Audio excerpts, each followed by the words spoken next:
ಎಲ್ಲರಿಗೂ ನಮಸ್ಕಾರ. ನಾನು ಇವತ್ತಿನ ವಿಡಿಯೋದಲ್ಲಿ ಈ ಕೆಸುವಿನ ಎಲೆಯಿಂದ ಒಂದು ಪತ್ರೊಡೆ ತವ ಫ್ರೈಯನ್ನು ಮಾಡಿ ತೋರಿಸಲಿಕ್ಕಿದ್ದೇನೆ. ಈ ಆಷಾಢ ಮಾಸ ಅಂತ ಹೇಳಿದರೆ ನಾವು ಈ ಪತ್ರೊಡೆ, ಈ ಕೆಸುವಿನ ಎಲೆಯ ಸಾಂಬಾರು, ಪಲ್ಯ, ಹೀಗೆ ಬೇರೆ ಬೇರೆ ರೀತಿಯ ರೆಸಿಪಿ ಎಲ್ಲ ಮಾಡ್ತೇವೆ. ಅದೇ ರೀತಿ ಪತ್ರೊಡೆಯಲ್ಲಿ ಕೂಡ ನಾವು ಈ ಬೇರೆ ಬೇರೆ ರೀತಿಯ ರೆಸಿಪಿ ಎಲ್ಲ ಮಾಡ್ತೇವೆ. ಪತ್ರೊಡೆ ತವ ಫ್ರೈ, ರವಾ ಫ್ರೈ, ಅದೇ ರೀತಿ ಪತ್ರೊಡೆ ಒಗ್ಗರಣೆ, ಹೀಗೆ ಬೇರೆ ಬೇರೆ ರೀತಿಯ ರೆಸಿಪಿ ಎಲ್ಲ ಮಾಡ್ತೇವೆ. ನಾನಿವತ್ತು ಒಂದು ಪತ್ರೊಡೆ ತವ ಫ್ರೈಯನ್ನು ನಿಮ್ಮ ಮುಂದೆ ಮಾಡಿ ತೋರಿಸಲಿಕ್ಕಿದ್ದೇನೆ. ಈಗ ಕೆಸುವಿನ ಎಲೆಗಳನ್ನೆಲ್ಲ ತೊಳೆದು ಬಿಟ್ಟು ತಗೊಂಡಿದ್ದೇನೆ. ಇವಾಗ ನೋಡಿ, ಅದರ ಒಂದು ಮಧ್ಯಭಾಗದ ನರ ಇದೆ, ಅದನ್ನೆಲ್ಲ ನಾವು ತೆಕ್ಕೊಳ್ಬೇಕು. ನಾವು ಈ ಕೆಸುವಿನ ಎಲೆಯನ್ನು ರೋಲ್ ಮಾಡಬೇಕಾದ್ರೆ ನೋಡಿ, ಈ ಮಧ್ಯದಲ್ಲಿರುವಂಥ ನರ ಡಿಸ್ಟರ್ಬ್ ಆಗ್ತದೆ. ಅದಕ್ಕೋಸ್ಕರ ಅದನ್ನು ತೆಗಿಬೇಕು ನಾವು.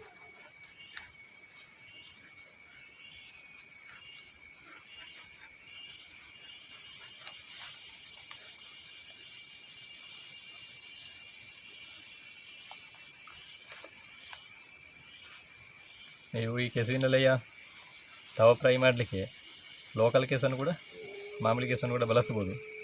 ನಾನಿವತ್ತು ಮರ ಕೆಸುವಿನೆಲೆಯನ್ನು ಬಳಸಿ ತವ ಫ್ರೈ ಮಾಡ್ತಿದ್ದೇನೆ. ಇದಿಷ್ಟು ಹೋದರೆ ಸಾಕು.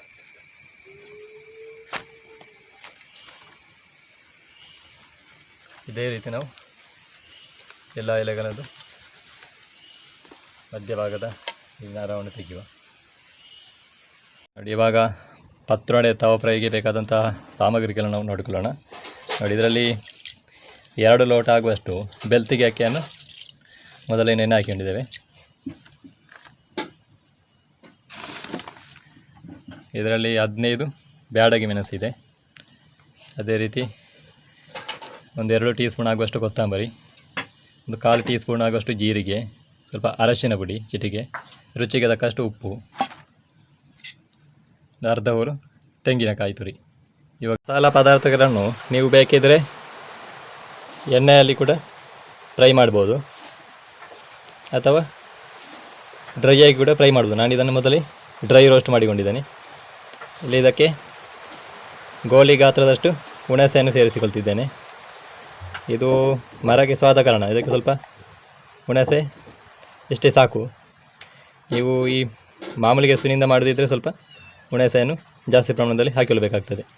ನಾನು ಇಲ್ಲಿ ಗೋಲಿ ಗಾತ್ರದಷ್ಟು ಹುಣಸೆಯನ್ನು ತಗೊಂಡಿದ್ದೇನೆ. ಇವಾಗ ಇದನ್ನೆಲ್ಲವನ್ನು ರುಬ್ಬಿಕೊಳ್ಳೋಣ. ನೋಡಿ, ಇವಾಗ ಪತ್ರೊಡೆ ಹಿಟ್ಟೆಲ್ಲ ರೆಡಿಯಾಗಿದೆ. ನೋಡಿ, ಆದಷ್ಟು ಗಟ್ಟಿಯಾಗಿ ರುಬ್ಬಿಕೊಳ್ಬೇಕು. ಯಾಕೆಂತ ಹೇಳಿದರೆ ನನಗೆ ಇದನ್ನು ಎಲೆಗೆ ಹಿಟ್ಟನ್ನು ಹಚ್ಚುವಾಗ ಮತ್ತು ತುಂಬ ತೆಳುವಾದರೆ ನನಗೆ ಫೋಲ್ಡ್ ಮಾಡುವಾಗೆಲ್ಲ ಕಷ್ಟ ಆಗ್ತದೆ.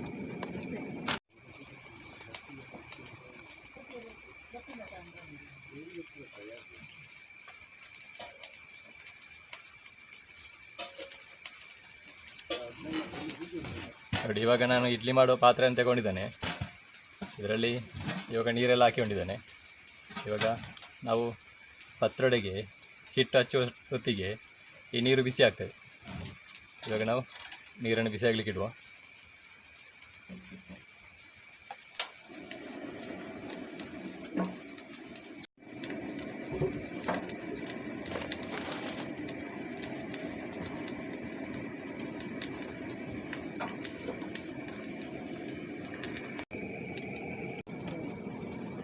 ನೋಡಿ, ಇವಾಗ ಒಂದು ದೊಡ್ಡ ಎಲೆಯನ್ನು ಮೊದಲು ತಗೊಳ್ಬೇಕು. ಅದರ ಮೇಲೆ ಮೊದಲು ಹಿಟ್ಟನ್ನು ತೆಳುವಾಗಿ ಹಚ್ಚಿಕೊಳ್ಬೇಕು.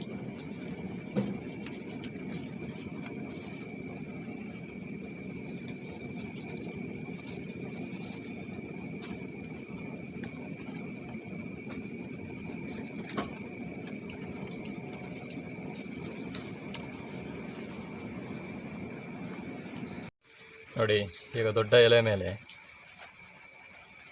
ಈ ಸಣ್ಣ ಎಲೆಗಳನ್ನು ಇಟ್ಟುಕೊಳ್ಳುವಂಥದ್ದು. ನಂತರ ಅದರ ಮೇಲೆ ಕೂಡ ಅದೇ ರೀತಿ ಹಿಟ್ಟನ್ನು ಹಚ್ಚಿಕೊಳ್ಬೇಕು.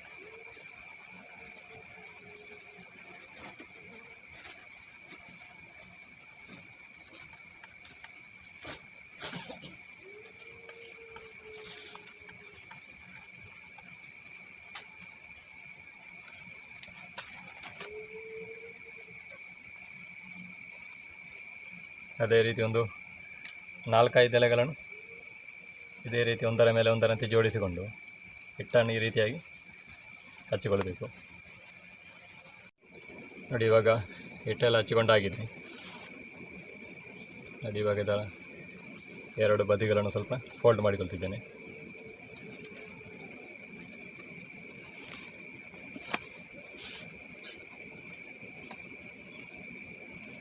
ಅದನ್ನು ನೋಡಿ ಈ ರೀತಿಯಾಗಿ ಮಡಚಿಕೊಳ್ಳುವ.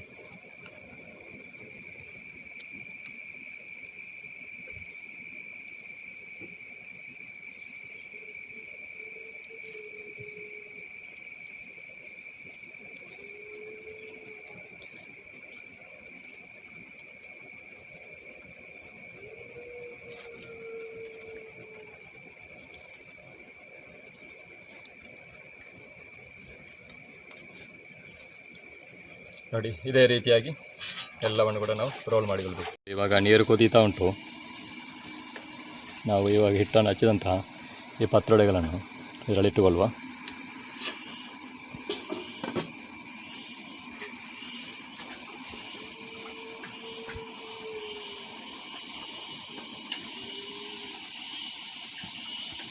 ನಾವು ಇದನ್ನು ಮುಚ್ಚಳವನ್ನು ಮುಚ್ಚಿ ಚೆನ್ನಾಗಿ ಬೇಯಿಸಿಕೊಳ್ಬೇಕು.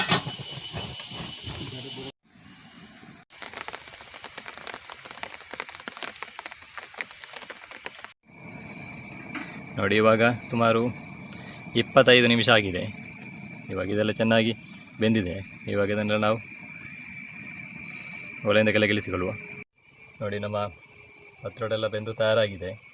ಇವಾಗ ನಾವು ಕಟ್ ಮಾಡಿಕೊಂಡು ನಂತರ ತವಾ ಫ್ರೈ ಮಾಡುವ.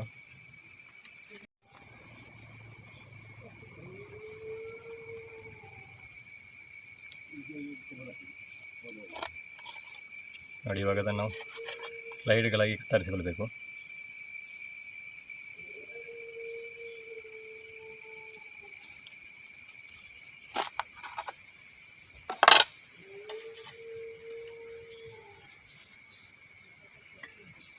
ನೋಡಿ ಸ್ಲೈಡ್ಗಳಾಗಿ ಕತ್ತರಿಸಿಕೊಂಡು ಎಲ್ಲವನ್ನು ಇವಾಗ ಇದನ್ನು ತಟ್ಟೆಯಲ್ಲಿ ಇಟ್ಟುಕೊಳ್ತಿದ್ದೇನೆ.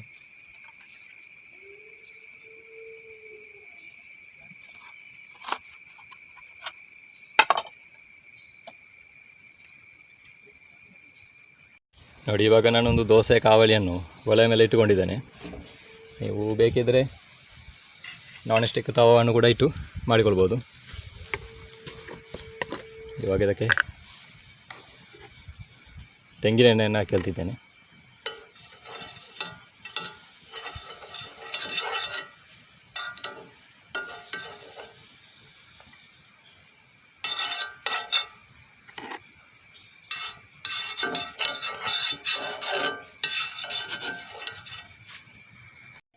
ಇವಾಗ ಕಾವಲಿ ಬಿಸಿಯಾಗಿದೆ. ಇವಾಗ ನಾವು ಕಟ್ ಮಾಡಿದಂತಹ ಎಲ್ಲ ಪತ್ರೊಡೆಯನ್ನು ಈ ರೀತಿಯಾಗಿ ಕಾವಲಿ ಮೇಲೆ ಜೋಡಿಸಿಕೊಳ್ಳುವ.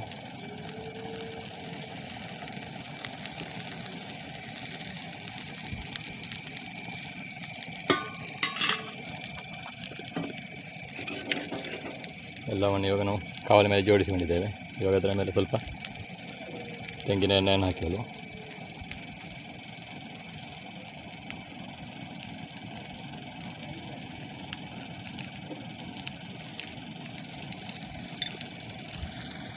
ನೋಡಿ ಇವಾಗ 1-2 ನಿಮಿಷ ರೋಸ್ಟ್ ಮಾಡಿದ ನಂತರ ನಾವು ಈ ತವಾ ಫ್ರೈಯನ್ನೆಲ್ಲ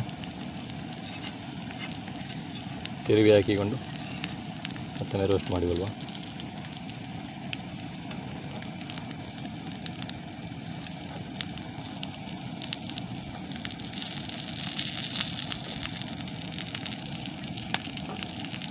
ನೋಡಿ ನಮ್ಮ ಪತ್ರೊಡೆ ತವಾ ಫ್ರೈ ತಯಾರಾಗಿದೆ.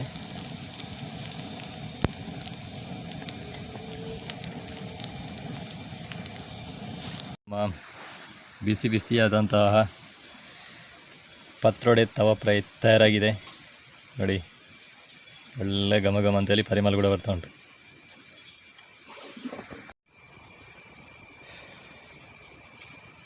ಪತ್ರೊಡೆ ತವಾ ಫ್ರೈ ತೆಂಗಿನ ಎಣ್ಣೆಯಲ್ಲಿ ಫ್ರೈ ಮಾಡಿ ಒಳ್ಳೆ ಘಮ ಘಮ ಅಂತೇಳಿ ಪರಿಮಳ ಕೂಡ ಬರ್ತಾ ಉಂಟು. ನೋಡಿ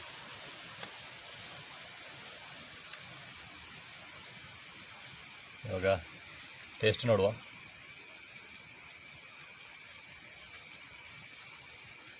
ಒಳ್ಳೆ ಕ್ರಿಸ್ಪಿಯಾಗಿದೆ. ನೋಡಿದ್ರಲ್ಲ ಇವತ್ತಿನ ವಿಡಿಯೋದಲ್ಲಿ ಪತ್ರೊಡೆ ತವಾ ಫ್ರೈ ಯಾವ ರೀತಿಯಾಗಿ ಮಾಡೋದು ಅಂತೇಳಿ. ನಿಮಗೆ ಈ ವಿಡಿಯೋ ಇಷ್ಟ ಆಗಿದ್ದರೆ ವಿಡಿಯೋಗೊಂದು ಲೈಕ್ ಮಾಡಿ, ಶೇರ್ ಮಾಡಿ, ನಿಮ್ಮ ಅನಿಸಿಕೆ ಅಭಿಪ್ರಾಯ ಏನಾದರೂ ಕಮೆಂಟ್ ಮಾಡಿ ಅಂತ ಹೇಳುತ್ತಾ ಇವತ್ತಿನ ವಿಡಿಯೋವನ್ನು ನಾನು ಇಲ್ಲಿಗೆ ಕೊನೆಗೊಳಿಸ್ತಿದ್ದೇನೆ. ಮುಂದೆ ಇದೇ ರೀತಿಯ ರೆಸಿಪಿ ವಿಡಿಯೋದೊಂದಿಗೆ ನಿಮ್ಮೆಲ್ಲರನ್ನು ಭೇಟಿ ಮಾಡ್ತೇನೆ ಅಂತ ಹೇಳುತ್ತಾ ಅಲ್ಲಿಯವರೆಗೆಲ್ಲರಿಗೂ ನಮಸ್ಕಾರ.